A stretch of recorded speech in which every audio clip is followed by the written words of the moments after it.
Welcome to the We're Good podcast, where we are celebrating the everyday brilliance of people working toward a more positive world. If you're looking for the good that's taking place around you, you've come to the right place. A nonprofit helping nonprofits, Compass Pro Bono offers vital support and guidance to organizations so they can better help those they serve. Born out of the September 11th tragedies, Compass Pro Bono lives by its motto, "We don't match and run." They're in it for the long haul. Let's learn how they're helping others succeed on today's We're Good podcast. Welcome back to the We're Good podcast. I'm Lee Ann Necessary Brownlee, your host. And as you know, if you've been listening, and we hope you have, we have been highlighting some amazing nonprofits. Today, we're highlighting another nonprofit, Compass Pro Bono. And joining us, Bethany Henderson, who is the CEO of Compass Pro Bono, Cathy Bernasek, who is a longtime volunteer. We're going to talk about your journey from the very beginning and also chairman of the board. Thank you so much for both of you being here today. When we were talking, I love this concept. It is a nonprofit helping and lifting up nonprofits to do the amazing work they do at the very best level that they can do it. So Bethany, how did this all come to be and what is Compass Pro Bono doing? Absolutely. So Compass Pro Bono's mission is to strengthen communities. We're really about creating cross-cutting connections that last, that matter, that are the ties that bind. And we do it by curating opportunities for folks with business skills to use those skills in service of the local nonprofits in their own backyards. Our programs are things like pro bono consulting, nonprofit board matching and placement and training. But what makes us really unique is that we focus on the hyper-local community. So here in the DMV, we recruit business people in the private sector. We recruit nonprofits who are doing great work right here in the DMV, working on a variety of local issues. We help them scope their pain points into problems that the business folks can solve. We train the business people how to translate their expertise into the context of local nonprofits because it's different.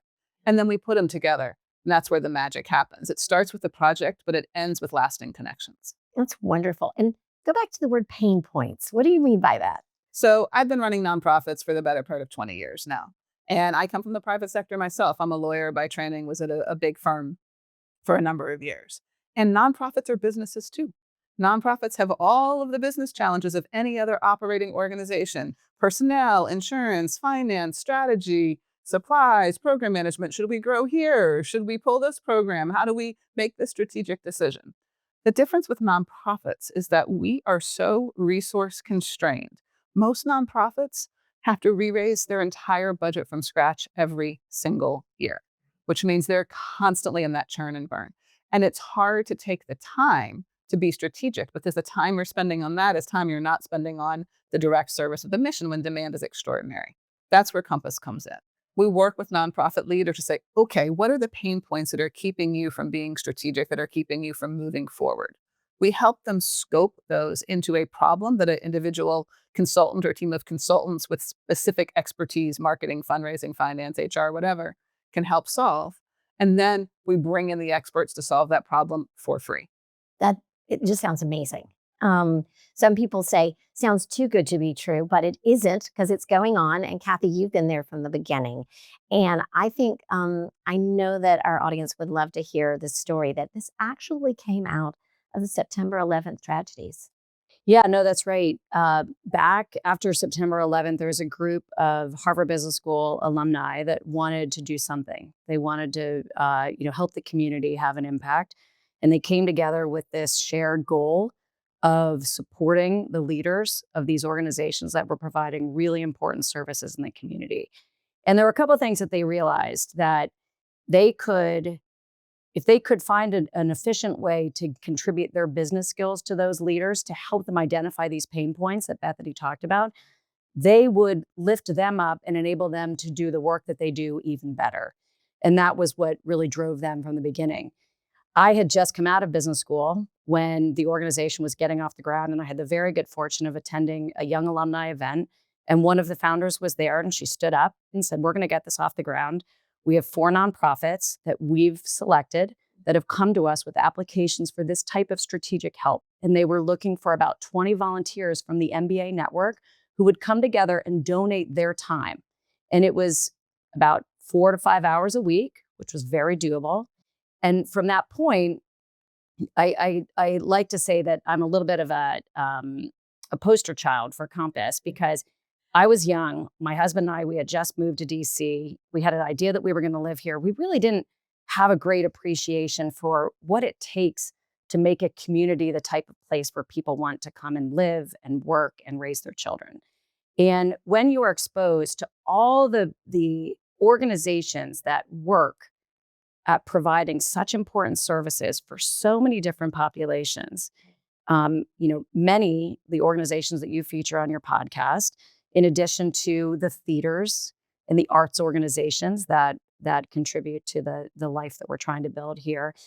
When you have an appreciation for how much work happens at those organizations, and as Bethany said, the work that they have to do year in and year out just to keep going, keep providing all of that for all of us, we're the beneficiaries of that, it became very clear that this was a really good way that I could I could help make one small piece of a difference. And so I've been a longtime volunteer.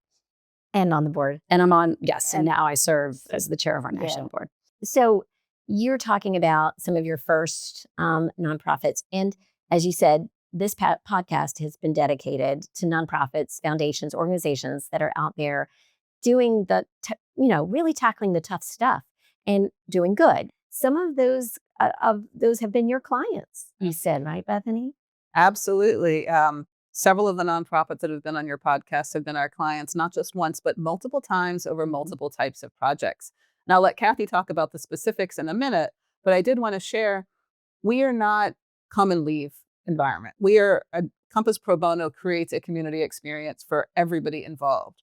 We have programs across the suite of business needs for nonprofits and across the size of nonprofits. And so what we find is most of our nonprofits come back to us over and over for help periodically with different business pain points. And they can do that. And we welcome that. We hope they will do that. And our team is here to help them figure out how to sequence their needs in a way that's going to be most effective for their stage, their operations, their finances, et cetera.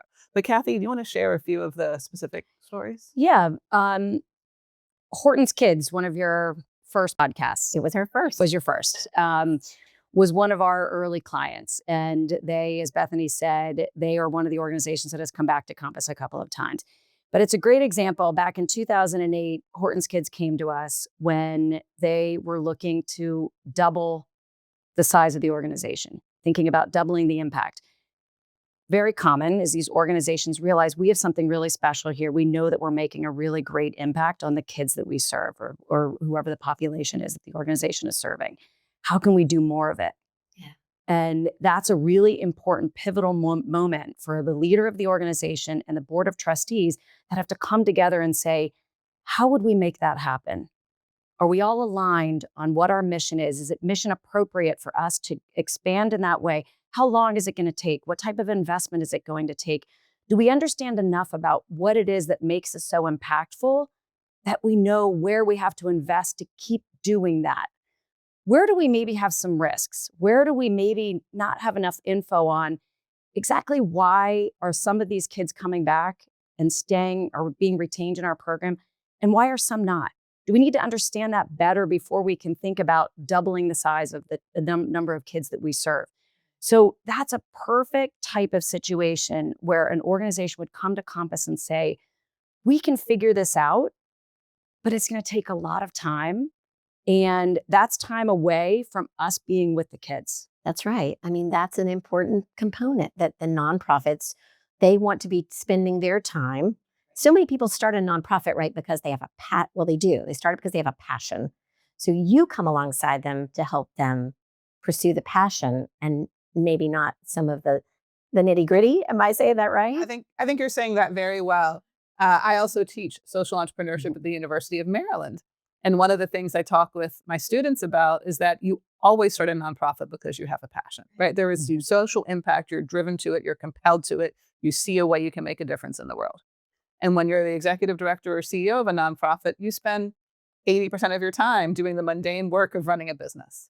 What Compass Pro Bono does is, and I was a Compass Pro Bono client before I took this job. I was going to ask you about that. Right. That's your journey. That's right? my journey. But what Compass Pro Bono does is comes in to do some of that pivotal work with you so that you can really increase your impact. So our goal is to help nonprofits be more sustainable, scalable, better at what they do, because we're helping them solve the behind the scenes problems that can hinder them. That's wonderful. And I'm gonna talk a little bit about the River School, which is a school that is down in MacArthur and brings children with hearing loss together in an inclusive classroom with their hearing peers.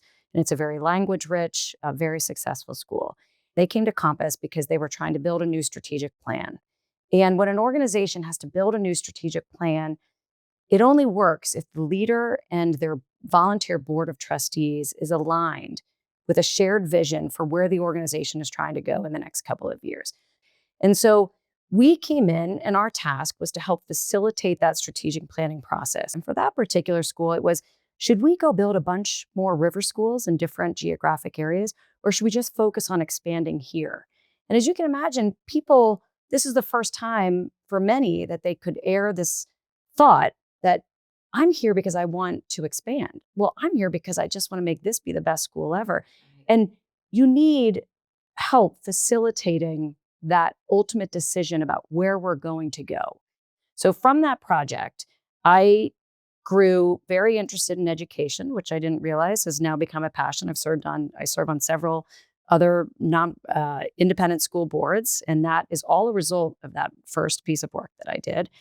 I care a lot about directing. My husband and I care a lot about directing some of our philanthropy to the independent school space that have very unique missions that are serving a need that kids otherwise couldn't get in the public school system. That's wonderful. And of course, you've been around for a long time, done so much good work. What are some of the things that you see? We've talked a little bit about success stories. What are some things that you face, the challenges? So I'll talk about internal and external. Internal, we're a small nonprofit ourselves. We speak the language of our clients because we are a small nonprofit ourselves. Our staff have collectively hundreds of years of experience, both as business professionals, business leaders, and as nonprofit leaders. So we know how to translate. But we also have to re-raise our budget from scratch every year. We're philanthropically funded. Our mission is to provide our services pro bono. It's in our name, for free. So we're not taking financial resources away from the direct service our clients are doing. So we have to do all those business strategy and finance, fundraising, and that's hard to do. On the external side, a couple of trends in the world are definitely impacting as we're seeing how we can be most helpful. Nonprofits right now in this moment in time, many nonprofit leaders are paralyzed. We're coming off years of staff burnout. So any study you look at will tell you that over 90% of nonprofit leaders report that staff burnout is a major hindrance, major problem to doing mission. There's open positions, demand is increasing. The economic and political uncertainty and the threats of the federal government withdrawing 501c3 status from nonprofits or changing how 501c3s are treated has put a lot of nonprofits in a wait and see mode. What is actually happening? Is this funding sustainable? Is this work sustainable? Right. And on the volunteer trend side, volunteering has been on a decline in this country for 20 years. There was a slight uptick last year, but we engage volunteers. And so what we are looking at and what we have been doing is figuring out how as an organization we can meet the moment. We've launched several new service lines. We've expanded our portfolio.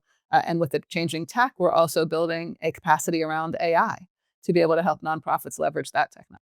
That's wonderful. And Cathy, you were talking about how you got involved because you knew, you had this amazing business degree and all of the work you're doing. So speak to some of that. Who are the volunteers you're seeing come through the door?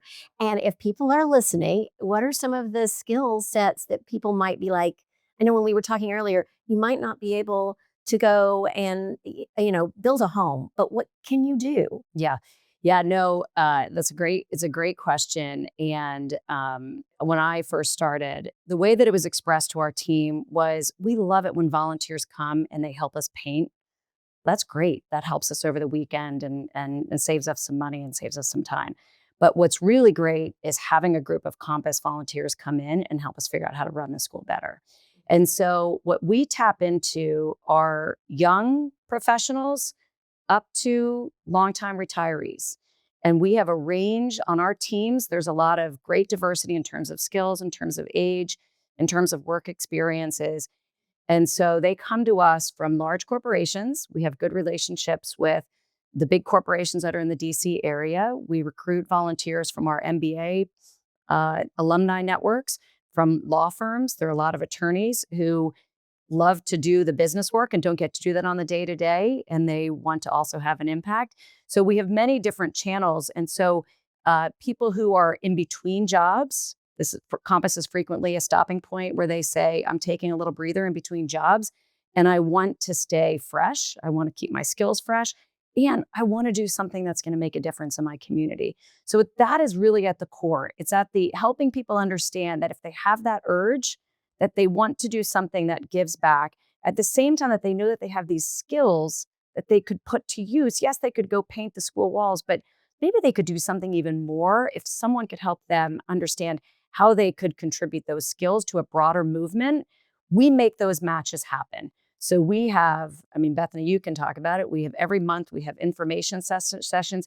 So it's just really easy for people. Our goal is as soon as they have that impulse to want to get engaged, we try to make it really easy so that the point from having that impulse to the point that they can execute on that is really short. Because once we get people in, I believe that they're changed. They're changed in the way that they see the opportunity for them to give back, whether it's as philanthropists, whether it's serving on a board someday, whether it's just episodically dipping in and out of projects where they can contribute one of their skills. That's wonderful. And of course, you said if people are interested, they're listening, and all of a sudden they're like, I think I would love to do this. You offer information sessions for your volunteers. We do. If you go to our website, www.compassprobono.org, we have a segment on our website for volunteers with info sessions monthly, all sorts of information about our program so you can plot your own path. We have a section for nonprofits for whom we also hold info sessions monthly and a choose your own path to help nonprofits figure out, hey, what help do I need and how do I get it? We also, for nonprofits, I'll add, I know you asked about volunteers, but I'll throw this in. Because you're on a dual track. On a dual track. Yes. For nonprofits, we also offer scoping calls. So for any nonprofit out there listening and thinking, I wonder if this is something that would be useful to me, please don't wonder. Please go to our website, click on the Washington, D.C. page, and sign up for the scoping call with our team member. We are here to help you. So let us help you. Call and ask. And we would love to walk through what you do and how we could be helpful and in what order. And also, we were talking about, you have also kind of changed a little bit about the size of the nonprofit. What's some of your criteria if people were listening and wondering about that? So our programs are best for nonprofits whose annual revenue is around $250,000 up to about $5 million or so. We serve some smaller and some larger as well, but the bulk of our clients would fall in that sweet spot. And our programs range. We have one-on-one pro bono consulting, we have small team, and we have large team pro bono consulting. We also do nonprofit board matching and placement, in which we do training for the nonprofits on how to integrate board members from outside your ecosystem, and for the board members so that by the time they get to you, they're ready to hit the ground running on day one. And then we also do what I'd call sort of the many to one. So we just wrapped last week our annual Sorkin Summit Nonprofit Leadership and Governance Excellence Conference, and we do a handful of those types of events throughout the year as well that are open to anyone. And also, you said now that you can help some that are really small if they're just starting out. I talked about it. You have passion and you want to start a nonprofit, even for the smallest of the small. So for the smallest of the small, I'd highly recommend, if you're just starting out and you're not quite sure what you're doing yet, it'd be really hard for you to be able to leverage a team of consultants coming in. Exactly. So Spur Local is another great resource in the community that does cohorts for brand new startup organizations that don't have kind of the full infrastructure yet. But once you're operating and you're generating annual revenue around that $250,000 mark, that's a great time for you to connect into Compass, whether you're brand new, whether you have half a person working, whether you have a team of 5, hit us up. And if you're not sure, schedule a scoping call. Our team will help walk you through the resources that are available for you for free. And what is your scope? What is the range in the region? If people were wondering. So here in the DMV, we cover the DMV, Okay. right? So DC, Maryland, Northern Virginia area, and that range, that's where our volunteers come from. That's where our nonprofits are. Okay, that's wonderful. It's a big scope. It's a big scope. I mean, it's, every year we're placing several hundred business professionals on teams, making those connections for close to 100, 200 nonprofits. Yeah, so we're a national organization. We're in 4 major metros, but here in the DC region, the DMV, we're serving 120 to 150 nonprofits each year and placing 300 and some odd or more volunteers. So at this point, I'm going to ask you, we've been talking kind of high level. I'm going to ask you to kind of peel back the curtain. We've been doing this with our guests. If people, if people want to know what makes Compass Pro Bono so special, why does it work? So what is your secret? So I think there's a number of things that make us special. And I'm a social entrepreneur. I founded other nonprofits. I've led other nonprofits that I didn't found. And as any wonderful social impact leader knows, you beg, borrow, and steal every resource available to you, right? You go for it. And one of the things that I have found in doing that over the better part of the last 2 decades is that not all free resources are equal in terms of their value to your organization. And I've been on the client side of a lot of pro bono consulting projects, multiple board matching programs. And what makes Compass Pro Bono unique and what inspired me to take this job in the first place is because of the care and attention and the underlying philosophy and operations of the organization to ensuring impact for everybody involved. The nonprofit, the volunteer are on a level playing field with the community. So we're really about 1 + 1 making 3. How do we help nonprofits become more sustainable, scalable, and interconnected in the community, get them access to resources? How do we help community members, business folks, understand how to actually be constructive actors in the community they live in, connect in, have those relationships and that perspective? And ultimately, how do we help a community become more interconnected and resilient? It's that integration that makes Compass Pro Bono so special to me. Plus, there's a couple of things about how we operate that are very unique that I need to throw out there. I mentioned this earlier, but number one, we're local to local. Part of our secret sauce is we don't just pick up someone from somewhere and throw them in for a one-time project and they're off. We use the word curate a lot, but it's really intentional. It's very bespoke, local to local. We're taking folks from a community and matching them with nonprofits in their own backyards. That increases that interconnectivity, that understanding, that value. Number two, we're hands-on and high touch. Compass Pro Bono is not a platform. It's not a marketplace. Our team is deeply invested and involved in the local community. They understand it, and we are hand-holding nonprofits and volunteers from long before a project starts to long after it ends.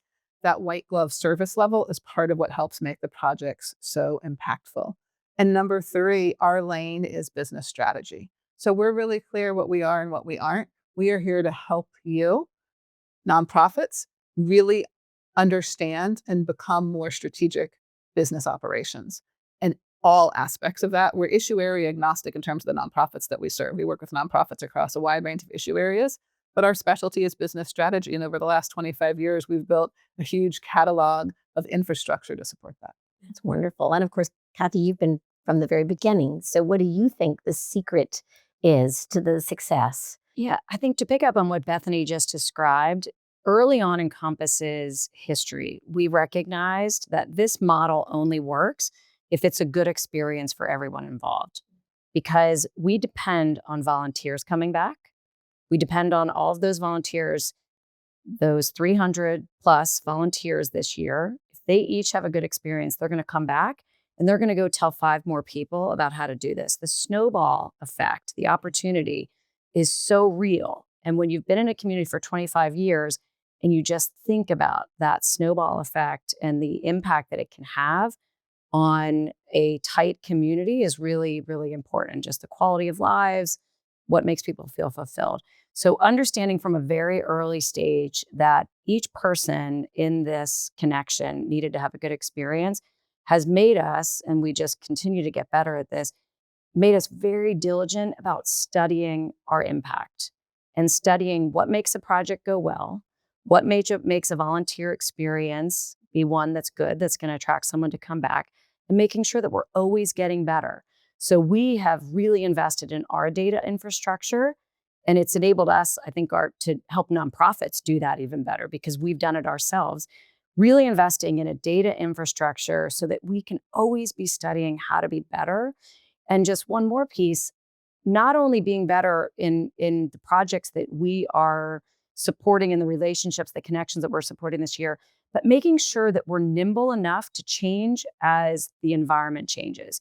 So if you go back, Bethany's predecessor did an amazing job during COVID of pivoting very quickly when it was very clear that in that tight environment, many nonprofits, those that depended on events for a big part of their budget, they were looking at, we're not going to exist.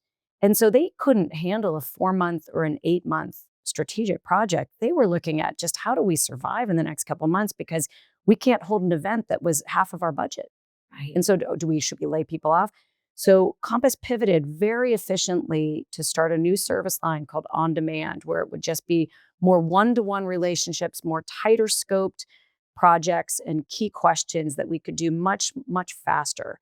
And in the same way, now we're in a different environment, which is a little bit more, as Bethany referenced, many nonprofit organizations feeling in a little bit of a crisis mode. And maybe, Bethany, you could just talk a little bit about the coaching. Absolutely. So one of the new service lines we launched this spring to help nonprofit leaders navigate this period of extreme uncertainty is a pro bono executive coaching program. We have 73 executive coaches signed up across our 4 cities.